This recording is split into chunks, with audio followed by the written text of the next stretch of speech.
Thank you sa nagkapagpakilala sa ating mga bisita na narito at lalong-lalo na yung aking kapwa Yorme Najib. Good morning. Welcome to Manila. Alam mo, there was a time, kasi sabi niya, tayo daw kami ng farm sa San Pablo, Agapo Farm. There was a time in Manila, I think if I may refresh your memories, the fertilizer incident, when Congressman of Manila was asked, how did you acquire fertilizer? And the congressman replied, we have a farm in Manila. And where is that? San Andres Bukid. And the other congressman said, we have a farm in Manila. Where? In Binondo. Huh? Bakit may farm sa Binondo? Marami kaming baka doon. Gatasan ng mga politiko.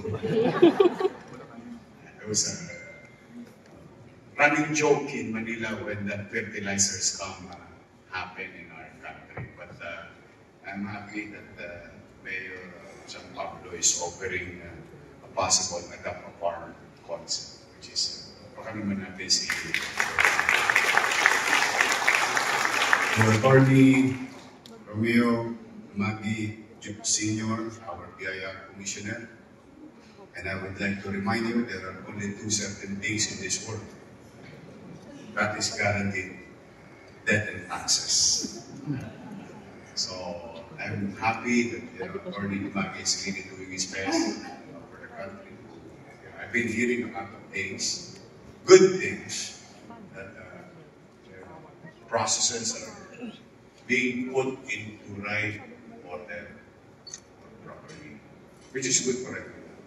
When the rules are certain, everyone will be properly guided. And when it is certain, please, kahit pa paano, makapaghahanda ang mamamayan. In fact, yesterday, I don't know kung meron ng taga-Maynila dito. Yesterday, we created about 5 to 7 minutes video wherein, with regard to our general tax amnesty program, which is ongoing from July.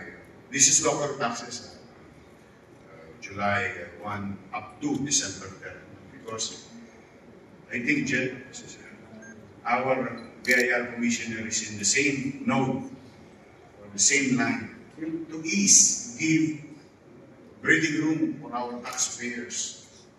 Sayang ang opportunity, may pagsasaayos ang national government, ang inyong pamahalang lokal naman, in terms of taxes.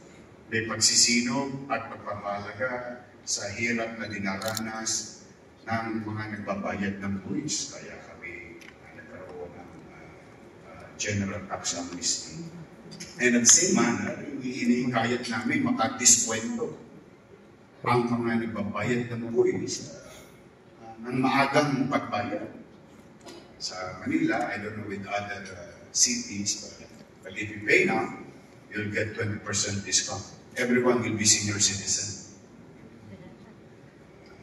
If you pay about before the end of the year, you get about 15%. If you pay before the last day of January, you get 10%. So it is not really about you kumolekta lang kami the way it is in the area. It's about how can we help. Because at the end of the day, gobyerno, katulad ng nasabi ng ating administrator, kakailanganin na magtaguyod ng mga programa. Lahat ng uri ng programa, anumang uri ng programa, itataguyod ng pamahalaan, nasyonal at lokal, ay kailangan tus-tusan ng pananalapi. At yan ay manggagaling sa ating mamamayan at mga naghahanap buhay, panyagaman o domestic. Kaya happy kami, malaki ang utang namin sa BIR. Baka naman.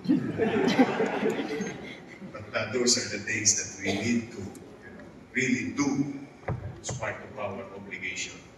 Try to cure the mistakes of the past, way forward. Hopefully, someday, somehow, the City of Manila will recover its obligation to the national government. And actually, dalawa, GSIS and BIR. But that's not your problem today. In fact, I'm happy today. Pumunta kayo rito sa Maynila. And I was asked and tasked to welcome you. You are most welcome to the City of Manila. Spend more money in the City of Manila.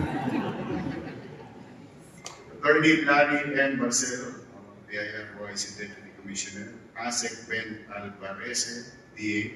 ASEC Mike Garcia, DA. Attorney Marcos, of course, NDA Administrator. Top officials from the private sectors, stakeholders, our friends, and to the foreigners. I beg your indulgence. You know, my English is good only for 5 minutes. After that, it's finished. Finish or not finish, you pass your paper. But welcome to the City of Manila. I'm happy to welcome each and every one of you.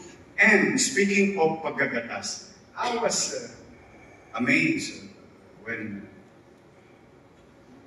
our administrator told us a while ago, a few minutes ago, na yung dede ng baka o hayop tumutulo na ang gatas. Ngayon, hindi makatalabisan sa inyo. Gusto niyo bang may uminom nun? Bigay niyo sa amin.